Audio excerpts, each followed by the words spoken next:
Oui, tu l'as dit aussi, le cerveau d'un enfant, il n'est pas terminé. Et j'ai envie de dire à tous les parents qui nous écoutent que le cerveau d'un enfant, il se termine quand il a 25 ans. 25 ans.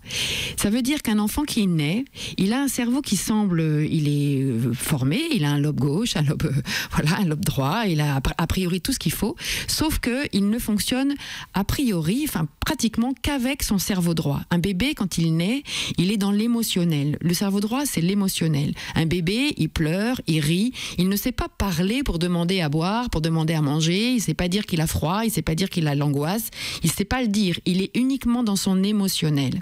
Et nous, les parents, on a à comprendre l'émotionnel de l'enfant, c'est-à-dire à comprendre avec notre propre cerveau droit. Tiens, ce que je vois, c'est qu'il est en train de pleurer et ça m'émeut, ça me fait quelque chose. Et qu'est-ce que j'ai envie de faire quand mon enfant pleure? Si je fais aller mon cerveau droit, je vais avoir envie de le prendre dans mes bras et de le câliner, de lui dire mon petit bébé, tout va bien aller. Et le bébé, il a besoin de ça. Le bébé, il a besoin d'amour parce que quand un bébé est dans le stress, quand un enfant ensuite est dans le stress, parce que jusqu'à 6 ans, un enfant ne peut pas sortir tout seul de son cerveau droit. Il est dans l'émotionnel. Les parents qui nous écoutent, encore une fois, les enseignants de petite section, les assistantes maternelles, elles le savent bien. Un enfant de 3 ans qui se met à se rouler par terre, c'est très compliqué de commencer à lui expliquer que non, dans un grand magasin, tu sais mon petit chéri, on peut pas se rouler par terre. Ça marche pas. Pourquoi? Parce qu'il est coincé dans son cerveau droit, il est coincé dans son émotionnel et que nous, on a le sortir de là. Le sortir de là pour le faire aller dans son cerveau gauche. Mais il faut qu'on parte de l'émotionnel de l'enfant. Et jusqu'à 6 ans, il ne peut pas s'en sortir tout seul. Ensuite, petit à petit, on essaye de mettre un peu du raisonnable. Alors les enfants, ils apprennent comme ça. Ils apprennent avec de l'émotionnel. Et c'est à partir de l'émotionnel qu'on peut aller dans le cerveau gauche et mettre de la raison. Qu'est-ce qui se passe quand un enfant, on ne l'écoute pas? Parce que c'est ça, quand tu parles de la parentalité négative, bon, ça veut dire que c'est pas la parentalité négative, c'est probablement la façon dont nous, on a été élevés, beaucoup d'entre nous ont été élevés. Ce qu'il faut savoir, c'est qu'il y a encore aujourd'hui, en France, 2 enfants par jour qui meurent de mauvais traitements. En France, 2 enfants par jour. Il y a plus de 90 enfants qui sont maltraités en France. Maltraités, ça veut dire quoi? Ça veut dire humilié, ça veut dire stressé, ça veut dire puni. Quand on parle de parentalité positive, on ne dit pas qu'il ne faut pas avoir un cadre. C'est absolument essentiel qu'un enfant ait des règles, qu'un enfant ait un cadre, et qu'à partir du moment où il sort de ce cadre, où il transgresse les règles, à ce moment-là, l'adulte qui est à côté de lui puisse lui dire « Ok, je peux comprendre ce qui s'est passé pour toi et pourquoi en fait tu as eu envie de faire ça et en même temps c'est pas ok. Et il va falloir que tu répares. » Ce que tu disais, Valérie, effectivement, on a amené l'enfant à sa responsabilité en disant voilà ce qui s'est passé et tu vas réparer. Là, c'est ça la parentalité positive. Pourquoi?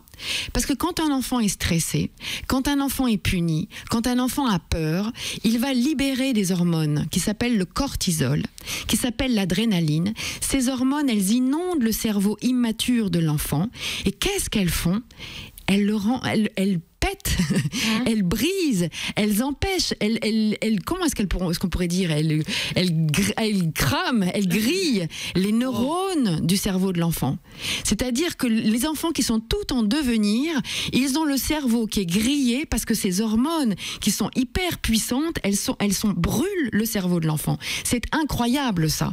Et même tout le centre d'apprentissage qui est au niveau de l'hippocampe de l'enfant, c'est là où est le centre de l'apprentissage, c'est là où se trouve la mémoire. Quand un enfant est stressé, quand un prof insulte un enfant, et Dieu sait que ça peut arriver, bien sûr, quand un parent insulte un enfant au moment des devoirs, à ce moment-là, il y a une décharge de cortisol dans le cerveau de l'enfant, et l'hippocampe, au lieu de gonfler, au lieu de grandir pour emmagasiner tout ce qu'on lui demande d'emmagasiner, il rétrécit. Incroyable. Donc en fait, en voulant, plus on stresse un enfant, plus on rend les enfants, on les bêtifie. C'est incroyable. On le sait ça aujourd'hui. C'est prouvé par la science, c'est prouvé par les neurosciences. C'est prouvé par les neurosciences aujourd'hui. On peut le prouver.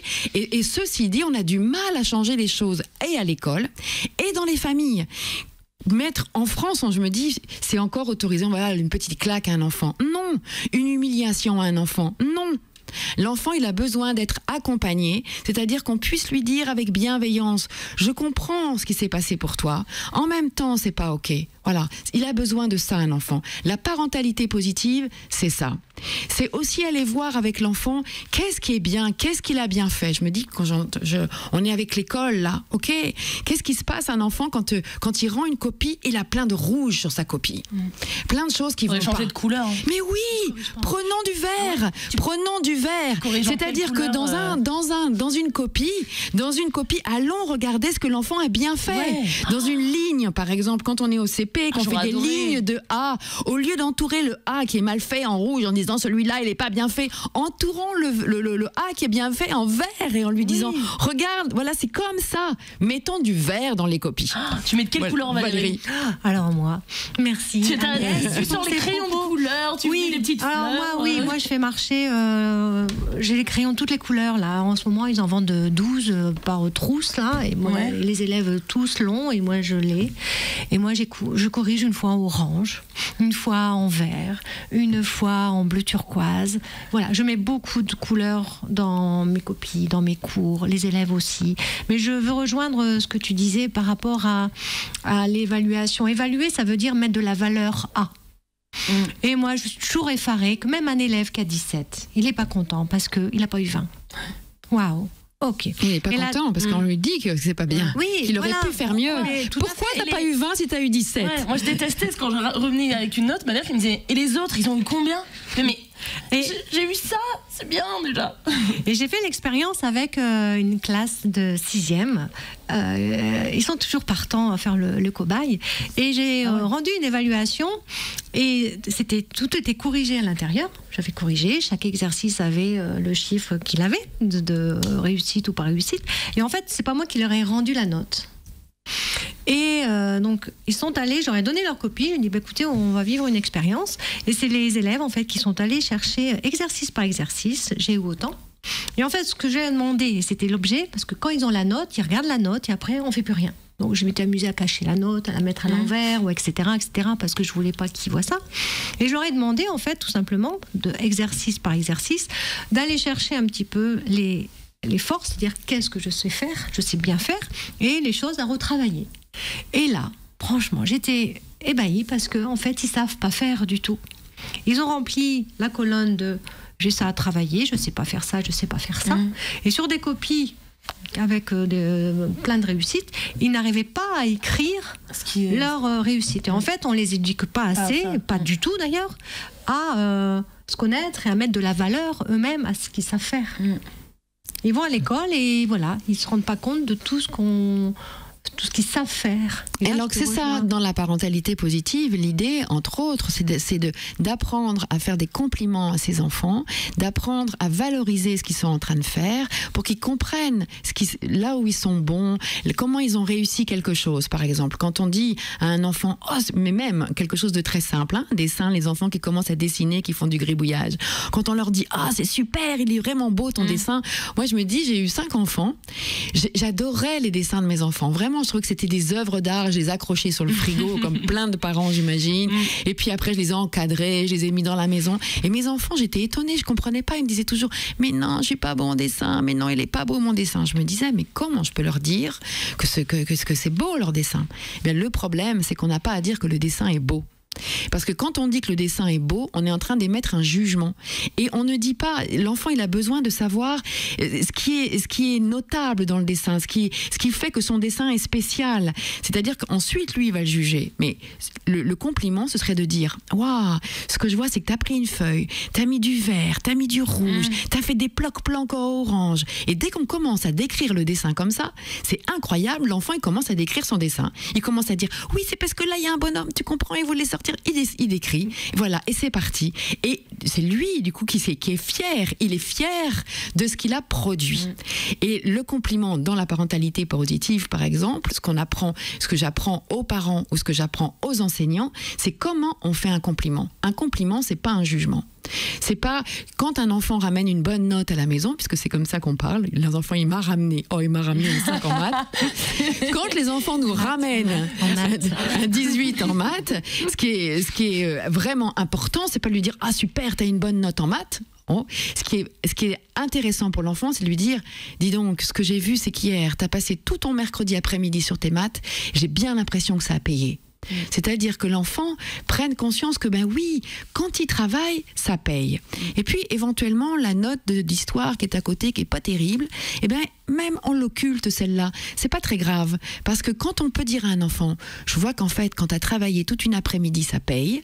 Et bien lui, il sait bien tout seul que la note d'histoire dans laquelle il a une gamelle, ben oui, il a pas passé l'après-midi et il va savoir le dire tout seul ça. C'est-à-dire appuyer, mettre le focus, mettre la lumière là où c'est bon, là où c'est beau, là où en fait ça inonde le cerveau de l'enfant de plein de bonnes choses et d'une bonne hormone qui s'appelle l'ocytocine. Ah, j'apprends plein de noms d'hormones à chaque fois dans toutes les émissions. Oui, parce que c'est important ce qu'on prouve aujourd'hui au niveau du cerveau. C'est-à-dire que ça étaye. Vous voyez, en fait, on a entendu parler de Célestin Freinet. Bien sûr, on entend parler il y a plein de penseurs, il y a plein de philosophes, de psychologues qui ont parlé de l'empathie, qui ont parlé de la bienveillance, qui ont parlé de tout ça. Bon, on pouvait dire un peu, voilà, c'est un peu les bisounours. Oui, mais les enfants, faut qu'ils comprennent. Ouais. Les enfants, comme si, en fait, les enfants avaient besoin de souffrir pour comprendre, parce que il faut un peu les remettre. Hein, il faut un peu les brusquer. Il faut un peu qu'ils aient mal, quoi. Sinon, ils vont pas comprendre.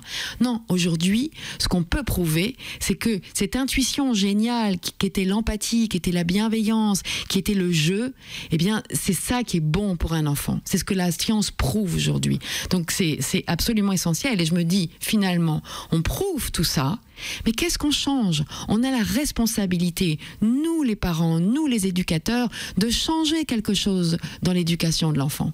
Parce que le monde de demain, il va être vraiment différent. On fait encore une fois l'école comme les moines, ok ? Et puis après, les moines, on a gardé ce truc en disant il faut que les enfants aient des cours d'1 heure. Et puis à un moment donné, on est arrivé dans l'ère industrielle. Dans l'ère industrielle, qu'est-ce qui s'est passé ? On a eu des entreprises qui avaient eu des postes à pourvoir. Ils avaient besoin de secrétaires, ils avaient besoin d'ingénieurs, ils avaient besoin de tourneurs. Alors on a dit aux écoles, ok, maintenant il faudrait mettre des examens parce qu'on a besoin d'avoir des gens qui sont adaptés à un poste. Alors à ce moment-là, à l'ère industrielle, avec les heures de cours, sont arrivés les examens. Mais aujourd'hui, les examens, c'est quelque chose qui va être caduque. C'est-à-dire qu'on ne pourra plus bientôt prouver qu'un élève triche. Il aura dans ses lunettes, il aura dans son stylo tout ce qu'il va falloir, toutes les réponses. Donc ça veut dire quoi ? Ça veut dire que toute l'éducation est à repenser et les examens sont à repenser. Et on est responsable de ça. C'est les enfants, ils nous rattrapent là. Ouais. On y croit. On y croit à ça. Ouais. Ben, en tout cas, moi, j'y crois, ça c'est clair. Ouais, je me dis qu'on a amené les parents et les enseignants à changer certaines choses. Oui, bien sûr. On a 1 minute pour conclure l'émission avant de voyager somewhere over the rainbow et d'écouter du basket. Qui veut nous faire une conclusion d'1 minute ? La conclusion d'1 minute, c'est soyons bienveillants, soyons créatifs et nos enfants iront bien. Et laissons l'espace aux jeunes aussi de s'exprimer et d'aller, parce que eux ils sont dans leur devenir, ils sont déjà dans le demain. Nous on est un peu décalés, eux ils savent vers quoi ils vont aller. Laissez-les s'exprimer, travailler leur façon, les amener à avoir confiance en eux pour qu'ils puissent façonner aussi leur demain.